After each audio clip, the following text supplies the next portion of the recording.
तुम्हें मैंने मना किया था ना कि इस नंबर पर फोन नहीं करना। मैंने कभी आपके साथ डील करनी नहीं चाहिए थी। मेरा करियर, मेरी जिंदगी, अब सब कुछ दांव पर लग गया है। अरे शांति रखो।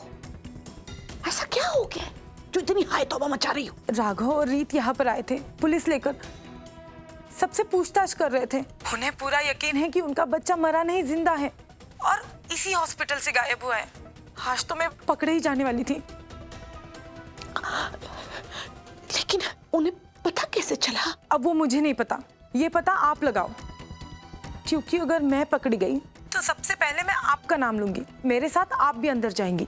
सुनो, तुमने जितने पैसे मांगे थे ना, उससे 5 गुना ज्यादा पैसे मैंने तुम्हें दिए थे और वार्निंग भी दी थी कि अब तुम उस हॉस्पिटल में मत दिखना। गांव जाओ, जमीन खरीदो, आराम से रहो।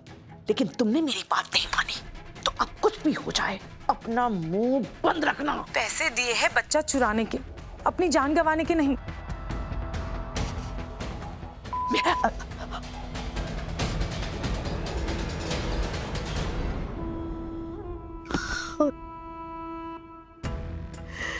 कैसे पता चल गया? रीत और राघव को कैसे पता चल गया कि रियांश जिंदा है? ये राज तो सिर्फ मुझे और उस नर्स को मालूम था ना, और तो कोई नहीं जानता था। और तो कोई नहीं जानता था। किसी को तो पता है। कोई एक इंसान है जिसे इस सच्चाई के बारे में सब मालूम है। बिंदिया। पता है रीत, हम लोग बहुत लकी हैं कि डॉक्टर ने डीन को समझा लिया कि हमारे खिलाफ डिफेमेशन का केस ना करे। वरना तुम्हें पता है इतनी बड़ी हॉस्पिटल की लीगल टीम से लड़ना कितना मुश्किल हो जाता है। ये लोग किसी को भी सड़क पे ला सकते हैं। रीत, राघव, जो कुछ भी हुआ से भूल जाइए। मैं जानती हूँ बिना किसी सबूत के ऐसे हॉस्पिटल में आना, इन लोगों से ये कहना कि हमारा बेटा जिंदा है और हॉस्पिटल से गायब हो गया और हम उसे ढूंढना चाहते हैं, सब कुछ बहुत इलॉजिकल लगता है। और मैं खुद भी बिना किसी सबूत और लॉजिक के किसी भी बात को नहीं मानती। लेकिन आप अपने सारे डाउट साइड में रख के मेरे साथ यहाँ खड़े हैं, ये मेरे लिए बहुत बड़ी बात है राघव। और मैंने देखा कि आप कितनी शिद्दत से सच ढूंढने की कोशिश कर रहे हैं, और मुझे लग रहा है कि कहीं ना कहीं आप भी यही मानते हैं कि हमारा रियांश जिंदा है। तो मेरी बात से डिसएग्री करने के बजाय मेरा हाथ थाम लीजिए राघव, हम साथ में रियांश को ढूंढेंगे। और आप तो जानते हैं ना, जब हम साथ में होते हैं तो हम कोई भी पहेली सुलझा लेते हैं। रीत, काफी बार असल जिंदगी में जीने के लिए ना अपने दिल की आवाज को चुप करवा के अपने दिमाग की बात सुननी पड़ती है। और मुझे लगता है तुम्हें इस वक्त यही होना चाहिए। मुझे मेरा जवाब मिल गया राघव। मैं जानती हूँ आपका दिल यही मानता है कि हमारा बेटा जिंदा है। तो भले ही आप मेरा साथ ना दे, मेरे सफर में मेरे साथ ना रहे, पर आपका दिल मेरे साथ है और ये मेरे लिए काफी है। चलिए।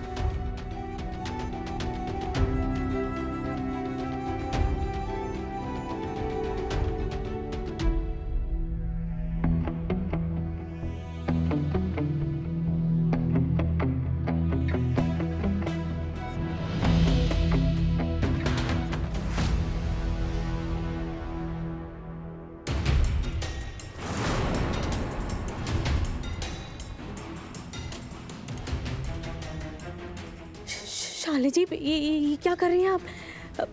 गोली चल जाएगी, हटाइए इसे। I told you, मुझसे पंगा मत लेना। मैंने कहा था अपनी हद में रहना, राइट? लेकिन मैं समझ नहीं पा रही, मैंने किया क्या है? तुम्हें लगा कि तुम राघव और रीत को रियांश की सच्चाई के बारे में बता दोगी, मैं तुम्हें छोड़ दूंगी? मैं तुम्हें इतनी पागल दिखती हूँ, इतनी स्टूपिड? तुम जानती नहीं हो मुझे। तुम न सांप के बिल में हाथ डाल रही हो।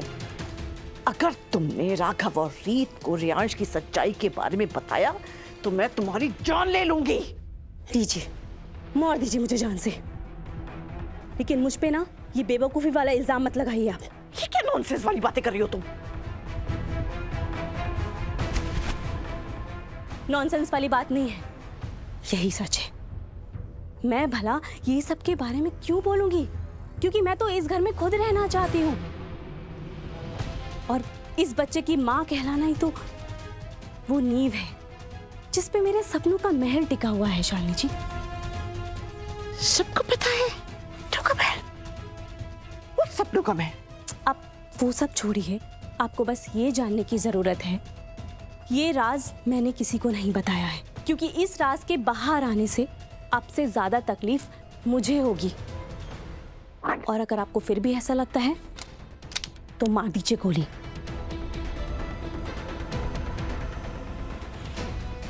क्या कह रही हो तुम? मेरी जिंदगी में ना आज तक वो सुनहरा मौका कभी नहीं आया, कभी मैंने उम्मीद नहीं की थी जो अब करती हूँ। ये पूरा घर मुझे इस बच्चे की माँ समझता है। जानती हैं,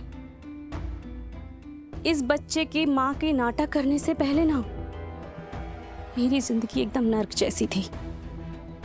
मैं एक नाटक करने वाली लड़की थी। लोगों के ताने, उनकी गालियां, उनकी वो हरकतें,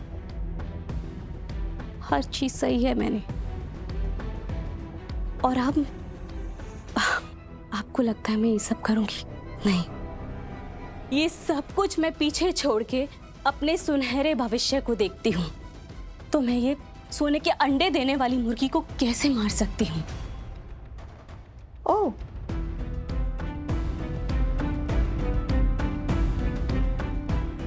अगर रीत और राघव को इसने रेयांश के बारे में कुछ नहीं बताया तो फिर किसने बताया? पता लगाना होगा।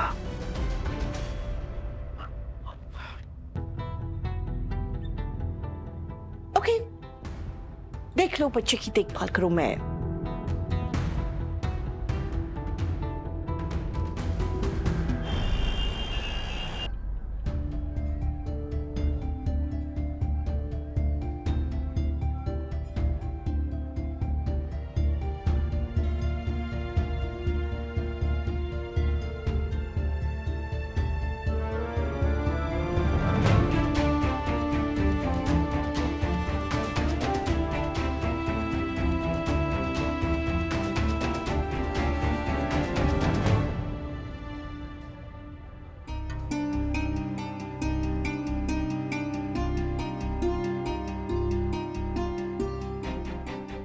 इतने सारे गरीब भूखों को शांत करने वाली का आज मन खुद अशांत क्यों है? बाबा, मेरा बच्चा मुझसे छन गया है, पर मुझे लगता है कि वो जिंदा है और मेरे आसपास ही है। बस मैं ये नहीं समझ पा रही कि ये मेरा भ्रम है या सच।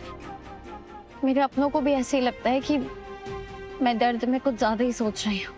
उनका विश्वास मेरे विश्वास को डगमगाने लगा है।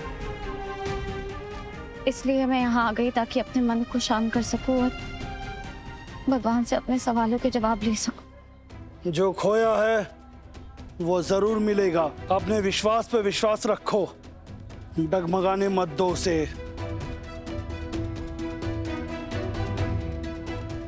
लेकिन बाबा, मेरा बाबा कहाँ गए?